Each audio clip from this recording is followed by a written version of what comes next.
Welcome to the Inject Creativity Live Chat Show. This 30-minute webinar is live on YouTube, Twitter and Facebook. And your comments and questions via these platforms are most welcome. Please keep them kind and respectful. Following this event, you are welcome to join us via the Blue Jeans online conferencing app for a 1-hour NESA-accredited workshop with our guest presenter. Now, here's your host, Dr. Tim Kitchen. Well, thank you very much, Rob the Robot, and welcome to this Inject Creativity Live Chat Show, being recorded live on the Adobe for Education YouTube channel. It's also live on Twitter, LinkedIn, and the Australasian Adobe in Education Facebook group.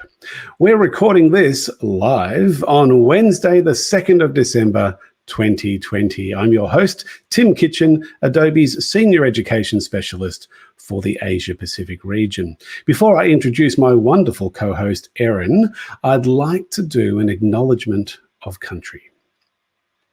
We respect and honour Aboriginal and Torres Strait Islander elders past, present and future, as well as all Indigenous people from the lands we reach out to during this event. We acknowledge their stories, their traditions and their living cultures. We acknowledge them as the first peoples in our lands, the first scientists and the first creatives. And we commit to building a brighter future together. Please welcome my amazing co-host, Erin Raithke from TAFE, Queensland. Hi, Erin. How are you? Hey, Tim. I'm doing really well. How are you doing? Good. I was thinking of actually doing an applause and saying, please welcome Erin. Here we go. Oh, how's that? Uplifting. Or would it be more appropriate to have a crowd cheer for Erin? Maybe not. Maybe that's a little bit overkill. Oh, yeah. No, don't want to boost my ego too much.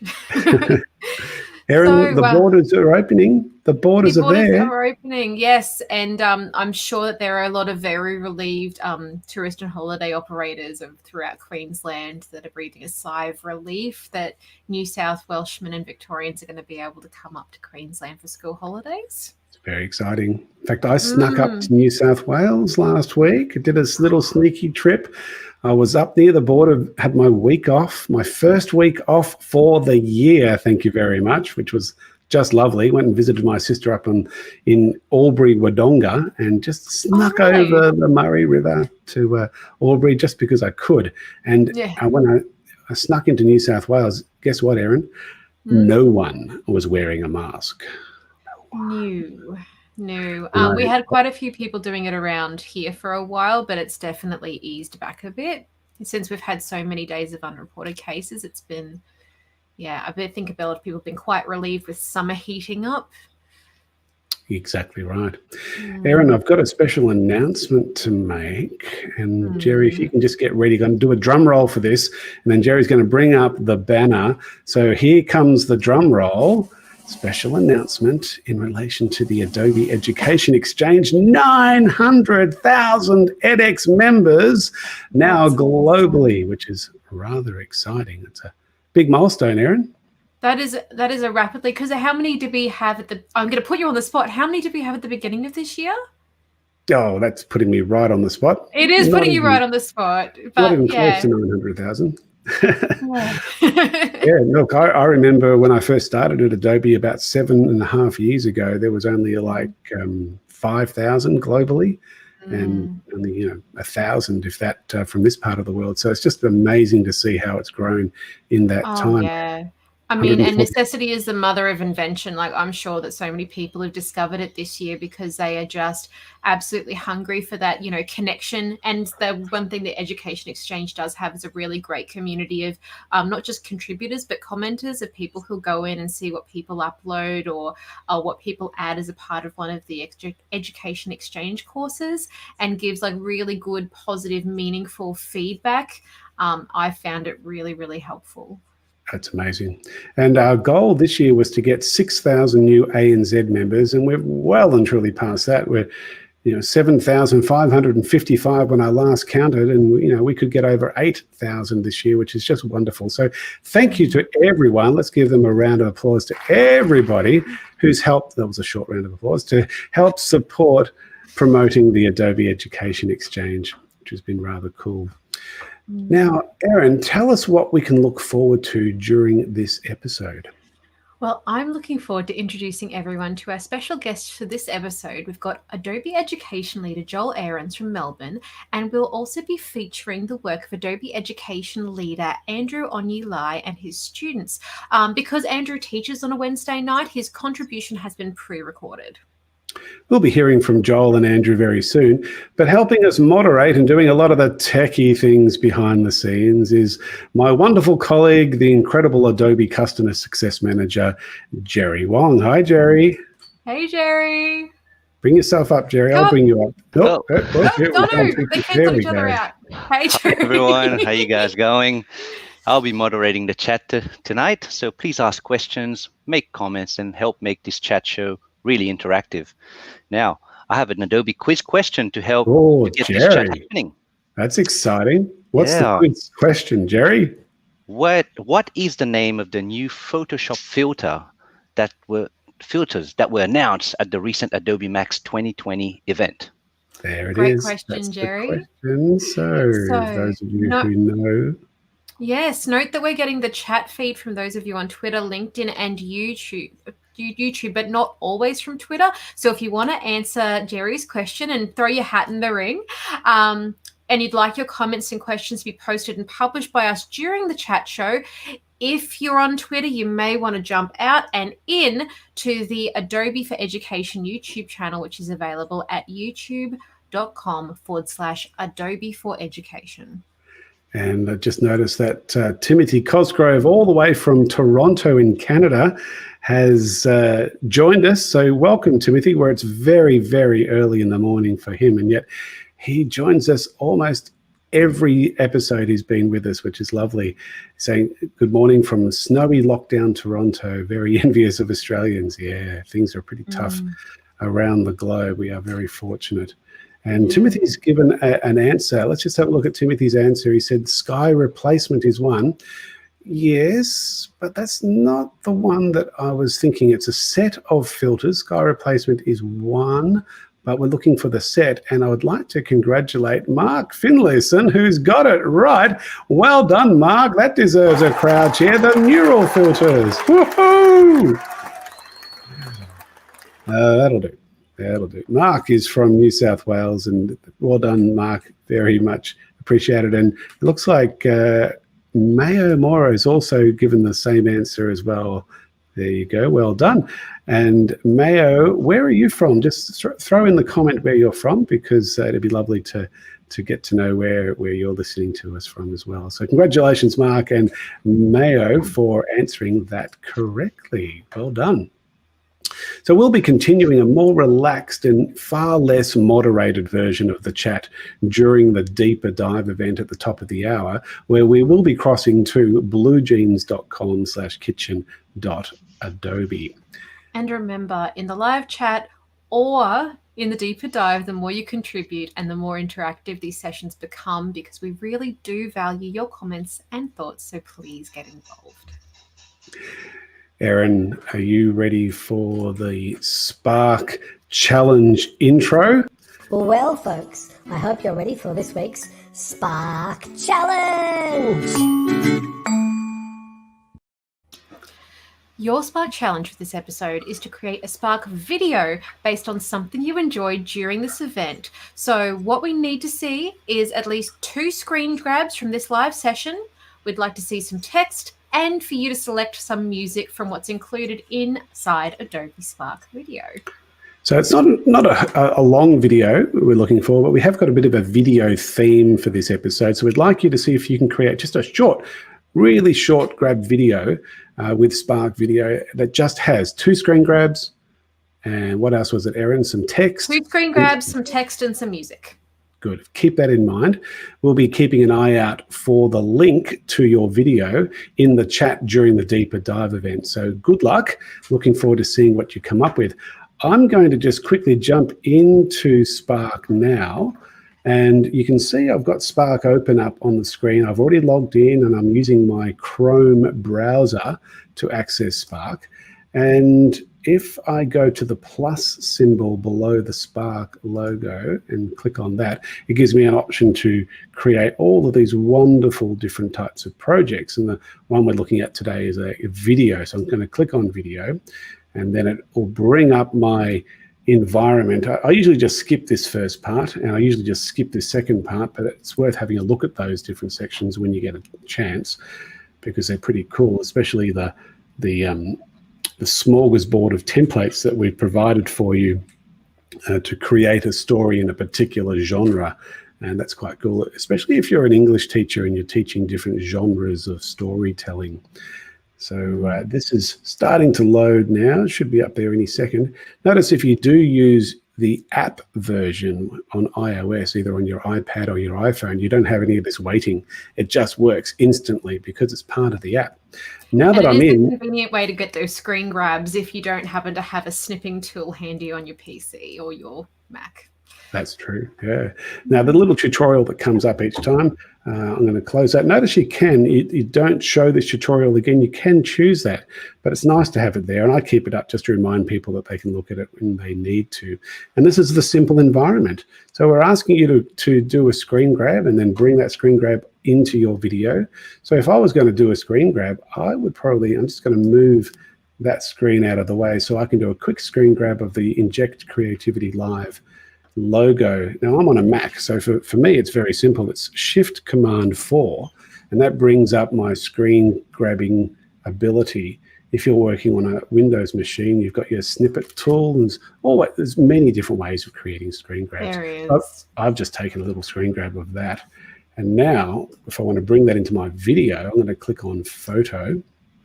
There's the famous panel that comes up, upload photo, take photo, brand new feature. We featured that a couple of months ago, probably when it first came out, where you can now take a photo without needing to be on your phone. And I'll go to upload photo, and my screen grab should be sitting in my desktop. There it is. I'm going to click open, and any second now that should appear at the beginning of my video. Notice that the resolution's a little bit out, it's a bit big. Once it's loaded, on the top right-hand corner, there'll be a little pen tool, and just waiting for the video to load. There we go. So I can now use the pen tool to scale up or scale down my video. And now that I've done that, I've got some space around the image to be able to potentially add a title or whatever I want. So I'm not going to go through the whole process. Many of you know Spark Video very well. You know how simple it is. Once you've created your video and you've got your different sections, or there's different sections you can create for your video, I encourage you to share your video, top center, share, publish it. And once you've published it, you'll have a link. Put that link into the chat. That's what we want to see, and we'll be able to play your videos during the Deeper Dive event and to see what you've been able to create. Erin, can you remind everyone again of the criteria for the Spark Challenge? So we'd like to see 2 screen grabs, a little bit of text, and for you to select some music from within Spark Video. There you go. Nice and simple. So there's your Spark Challenge. Good luck. Looking forward to seeing what you all produce. Erin, can you introduce our special guest for tonight? No worries, Tim. It's my great pleasure to introduce Adobe Education Leader Joel Ahrens, who's the STEM and Media Arts Specialist Teacher at Camberwell South Primary School in Melbourne, Victoria. Welcome, Joel. Thank you. Great to be here. Good to see you, Joel. For those who haven't met you before, can you tell us a bit about your school and what it's like being a STEM and Media Arts teacher? Well, yes, I'm at Camberwell South Primary School, which is a small to medium school in the south side of Melbourne. It is well known for having a very good STEM program, which I inherited when I started there. But I also brought media arts into it because at my old school I was teaching media arts, and I asked if I could do that, and they were very receptive to it. And now I've found it's probably the most popular thing that the kids do at school. We're just wrapping up on the year 6s shooting their short films right now, and they're well into editing it, and fingers crossed it'll be ready for graduation. So there's been lots of fun going around in our school right now. Nice. So Joel, tying into that, how long have you been in AEL, and what is it about the community that keeps you involved, especially, like, is there anything that you find ties into what you do with the kids on a regular basis, or like? Yeah, I mean, well, I think it's been about 5 years, I think, since I first started getting involved with the education community, and I was an education leader shortly after that. It's really the networking with like-minded educators. And it's interesting because I'm not a particularly networky kind of person. And the whole idea of it just makes me a little bit ill, to be honest. But I love getting together with my Adobe peeps because they think the same way as me. They use the same tools. We don't always have the same kind of students because my students are a lot younger than most of the Adobe education leaders that we have. But we just really inspire each other. And Adobe is all about creativity. And, you know, I belong to other IT education networks, which are fantastic. But given that Adobe really concentrates on creativity, and that's my bag, that's what I really, really love and what I really, really get inspired by. So, you know, every year we have a summit. Obviously this year was online, but just catching up with people and hearing what they've been doing and just sort of feeding off each other. It's fantastic. There's nothing like it. Joel, I find particularly, sorry, just one of the members of our community who you know quite well, I think you might need to get to know her a bit better. She's just put a comment here. She says, wonderful to see you, Azron. Julius. Yeah, you know, everyone gets my name wrong. What are you going to do? I didn't think it was that hard, but apparently it is. Sorry and to she's put been you on hitting the the spot. whiskey. Yeah. Sorry, Erin, I interrupted you. I was just going to make a comment that one of the things I really appreciate being involved and seeing, you know, your work, Juliet's work, is the diversity of what people come up with such similar tools. And I imagine, like, I don't get to see that a lot in my, you know, higher education role. Whereas, you know, do you notice that a lot with your own students? Now I'm doing it. Juliet, she put the thought in there. Joel, do you find that with your own students, the diversity of how they approach things using a similar suite of tools? Absolutely. And, you know, I find that kids with media arts, you know, the photography, the video, some digital illustration that I do as well, a lot of them really connect to it a lot more than they do in regular art. And I find that to be the case with myself as well, because I was never someone who was really that interested in art because I just couldn't do it. I mean, to this day, I still can't draw, and my stick figures are notoriously bad. And so we sort of bond, me and the kids in that, and we sort of commiserate, and yet we come up with different ways to express ourselves in photography and video and animation and things like that. I did a talk a few years ago at the summit about stop dumbing it down to kids, because I was amazed at what my kids at, say, year 3, year 4 level were doing compared to what the kids in year 9 and year 10 were doing, and it was not that different. And so if my kids at year 3, year 4 can achieve things with Photoshop and Premiere, it just pushes those high school kids to do better. Yeah. So true. And one thing I really love about our community, Joel, is that we've got primary teachers like yourself working with higher education professors, and of course our secondary colleagues as well, and all learning from each other. It's just a wonderful learning network. Joel, what will you be sharing with us during the Deeper Dive event this evening?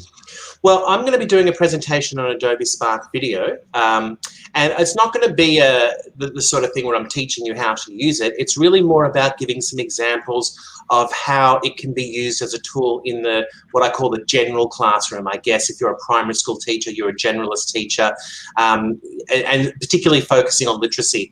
But also this could easily be adapted to older kids and sort of writing sort of genres in high school as well. So using Adobe Spark as a presentation tool in the general classroom. Looking forward to it. Yep. Now, as Erin mentioned earlier, Andrew Onyelai can't be with us live because he teaches on a Wednesday night.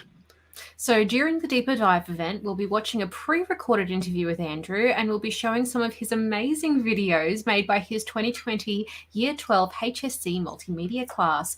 To give you a taster of what's to come, here's one of the films entitled My Gift.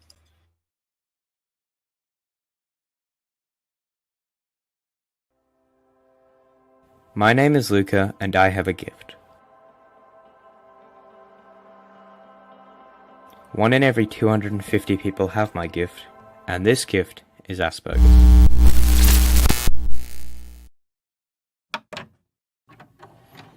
I was diagnosed with high-functioning Asperger's when I was 6. This meant that life wasn't going to be easy for me. I struggle with everyday norms that neurotypical people wouldn't consider. The problems I face daily are difficulty with social communications and interactions,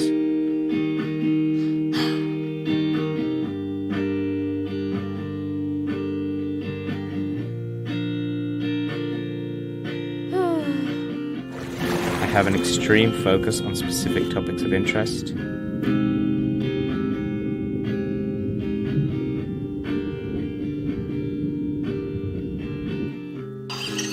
hypersensitivity to the senses, I struggle with empathy, and I engage with stereotype repetitive behavior. The reason I face these problems is because my brain interprets the world differently. It's kind of like my superpower.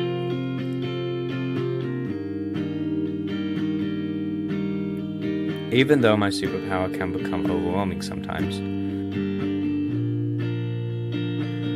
I have learnt to embrace it through drawing, nature, and music.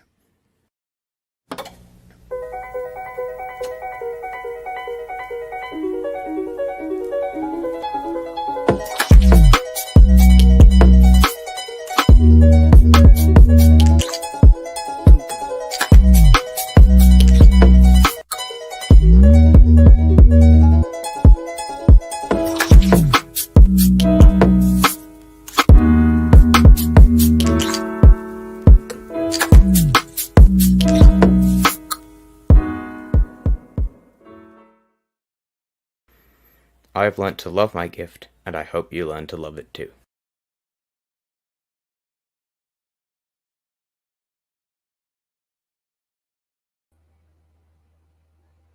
How amazing. How cool is that video? Like every time I see it, it brings chills down my spine. And of course, Joel, I mean, working with students with special needs is something that every teacher needs to manage. And, you know, what sort of ways do you manage students with special needs in your school? I think you're on mute there, but mate, yeah. Sorry. It's difficult to start with because I'm a specialist teacher. I only see the kids for about 45 minutes to 50 minutes a week. So it's hard to develop the kind of relationship and rapport that you need to have that sort of mutual trust. And that's especially relevant when we're talking about kids with special needs. I think it's about like understanding this. Kids with autism know they have autism. They're very self-aware.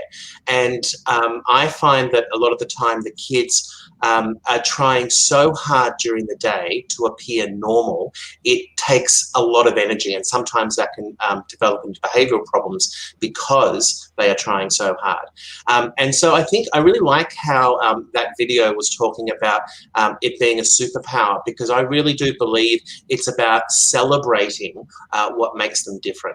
And doing that, and then when we're doing different projects, just being aware that there are certain things like noise that can distress them, or too much stimuli, and just being able to adapt. And specialist programs are pretty well able to be adaptive. So it generally works out pretty well with me. Plus, you know, the fact that the kids are pretty engaged doing STEM and media arts, it certainly doesn't help. That certainly does help. In that particular video, it featured a lot of this boy's artwork, and obviously drawing was something he loved doing. And it turns out that the video was made by his sister. We didn't know that at the time, because when the video, I was one of the judges for a festival. I wasn't allowed to know the name of the student, and you would have seen the student number appear at the start of the film for assessment purposes. But now that all the assessment's over, it was the sister of this boy. She's so proud of his work, and so she decided to tell his story, basically, and then use his images and then use After Effects to bring his images to life. And it's just a beautiful way to help engage someone with Asperger's and tell their story and share that passion with lots of others. And Joel, I don't know if you heard about this, but that particular girl who made that film ended up winning another award, and she ended up winning a car. Oh, wow. Yeah. It's amazing. Yeah. It's pretty cool. So it shows you learn Premiere Pro, you learn After Effects, you can end up with a car. Yeah, well, some people do. And I mean, like, obviously a car would be amazing for any teenager to win, but also I think it's just so wonderful that she basically used this project or this opportunity to create a bridge so that he can explain his point of view in his own words and put it into a medium that can put, the message out there to say, this is the world from my perspective. It's just different. Yeah, absolutely. Yeah. It's really wonderful. I actually have a few people that I would like to direct to this episode now that I've seen that video, so I can show it to them, because I'm sure they would appreciate it. Well, it gives you a taste of what's to come with the quality of the videos from Northern Beaches Secondary College Freshwater Senior Campus, the school with the longest name in the world. Erin, we're just going to move on now before we go to the deeper dive event, so we can play some more of those videos and then hear some more from Joel. So Joel, we'll just say goodbye to you for the moment, and we'll come back with you a little bit later. About 2 weeks ago, I sent out a survey about this show with an aim to get some feedback on how it could be improved in 2021. So a big thank you to all the teachers who responded to the survey. It really gave the team some valuable feedback. Some of the key findings included the following: 63% prefer to watch this event live, 46% are happy to maintain this show on a fortnightly basis, 34% would prefer monthly episodes, and only 20% actually wanted to go back to a weekly sessions. 43% of people are happy with Wednesdays for this event. The next highest percentage was 23% who preferred Thursdays. 43% also preferred an early evening around this time, with 31% wanting to start a bit later. 46% prefer the show to be an hour in length. The next highest preference was 26% who wanted it to be a 45-minute event. Interestingly, only 6% were keen to keep the current format to go for the 90-minute sort of two parts to it. So we took note of that. And so what we decided to do then is to change the format slightly. We're still going to stick with Wednesdays. We're still going to stick with 6:30 Eastern time, but and fortnightly. But what we're going to do is we're going to be using this StreamYard format going out live to YouTube, to LinkedIn, to Twitter, and do it for a longer than the 30-minute chat show, and run it as a 45-minute to an hour type show, and include the guest speaker's presentation within this format. So instead of crossing over to the deeper dive event and having a deeper dive session, we'll include that in the chat show. So we won't be calling it a chat show. It'll become the Inject Creativity Live event. But then after we've done that, we'll then move to Blue Jeans, but not record it. And we'll just move to Blue Jeans for a casual conversation with the presenter. And so that way you can get to ask questions, be more interactive, because with this format that we're working with at the moment, it's very moderated. I can see some of the comments that are coming in, but we often don't have time to bring them up. Where in Blue Jeans, you will be able to see all the comments that come in because it's much more casual. So that's what we're thinking of for next year. And I'm looking forward to, we've already started planning 18 new episodes throughout the year next year. And of course, Erin, we're really hoping that you'll still be with us next year as our co-host. That is absolutely my plan. I wouldn't miss it. Terrific. That's great to hear. Now, a couple of other little things before we do move into our deeper dive event, our second last deeper dive event ever, I'd like to highlight an education exchange course on Adobe XD titled Design Fun Apps with Your Students. So this course was recently updated with new learning content, examples, resources, and lesson plans to help you and your students get started with mobile app design and Adobe XD. Here's a video that explains more. And Jerry, if you wouldn't mind, I think there is a slide about this, maybe not. Just sort of looking at the preview, it looks like there isn't. So I thought I had one there, but no, obviously I haven't. So let's have a look at the video that explains more about this particular course. Mobile app design and its underlying principles form one of the most transferable and in-demand skill sets you can imagine.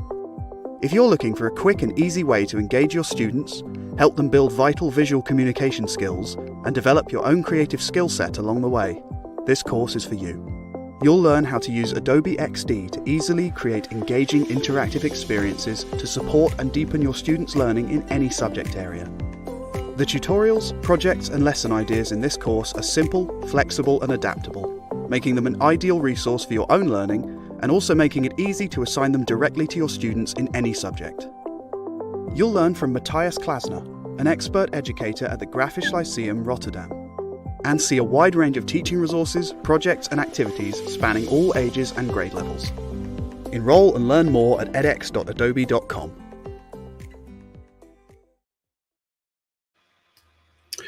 And it's also worth noting that the global education team recently launched level 2 of the Adobe Creative Educator program.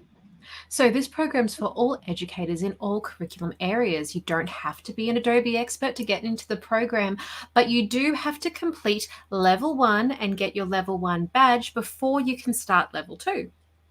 Hover your camera over this QR code or type the link to find out more about this fabulous professional learning opportunity.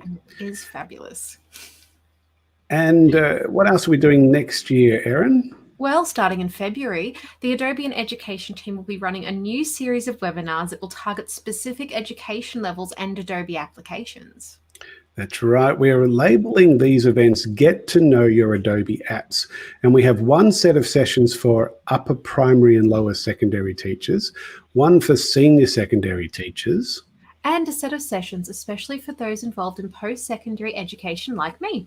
Presenters will include Dr. Tim Kitchen, as well as Adobe's amazing solution consultants and Adobe education leaders. Use this QR code or the link on screen to find out more and register your interest. Please also share these events with your colleagues and wider education networks. The first of each of these sessions will be an overview of a number of Adobe applications. Then we'll survey the audience to see what they would prefer in terms of a more comprehensive, deeper dive during the following sessions. So each session will be for 90 minutes, starting from 4:30 p.m. Australian Eastern Time, and then repeated the next day or soon after at 6:30 p.m. to cater for Western states, Southeast Asia, and anyone who can't make the 4:30 p.m. time slot. If you're on Facebook and you're not already a member of the Australasian Adobe Education Community Facebook group, please join this group via facebook.com/groups/AUSAEL. This is a great way to keep regularly involved with Adobe and education and the wider community. Well, thank you very much to Joel and to Erin and to Jerry for this particular chat show. We're about to move into Blue Jeans for the deeper dive event, but we can't do that until we have played our little exit video. So Rob the Robot's going to say exit for us and remind us to jump into Blue Jeans, and we'll see you there very shortly. Thank you for being part of this week's Inject Creativity Live chat show. We hope you enjoyed it and found it edutaining. It's now time to switch over to Blue Jeans via bluejeans.com/kitchen.adobe for the Deeper Dive Show, which is just about to start. See you there!